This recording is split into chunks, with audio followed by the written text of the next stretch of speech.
വൈക്കം സത്യാഗ്രഹ സമരത്തിലൂടെ Vaikom hero എന്ന വിശേഷണത്തിൽ മലയാളികളുടെ മനസ്സിൽ പ്രതിഷ്ഠ നേടിയ തമിഴ് നവോത്ഥാന പോരാളി ഇ വി രാമസ്വാമി നായ്ക്കരുടെ സ്മരണാർത്ഥം വൈക്കത്ത് സ്ഥിതി ചെയ്യുന്ന തന്തൈ പെരിയാർ സ്മാരകത്തിൻ്റെ നവീകരിച്ച സ്മാരകത്തിൻ്റെ ഉദ്ഘാടനം ഡിസംബർ 12-ന് തമിഴ്നാട് മുഖ്യമന്ത്രി ശ്രീ എം.കെ. സ്റ്റാലിൻ ഉദ്ഘാടനം ചെയ്യുന്നു.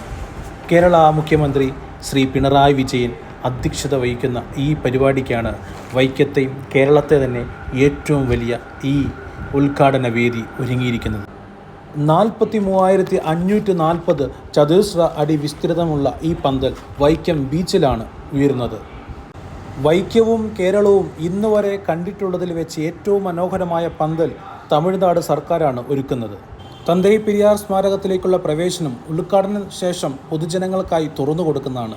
രാവിലെ 9 മുതൽ രാത്രി 9 വരെ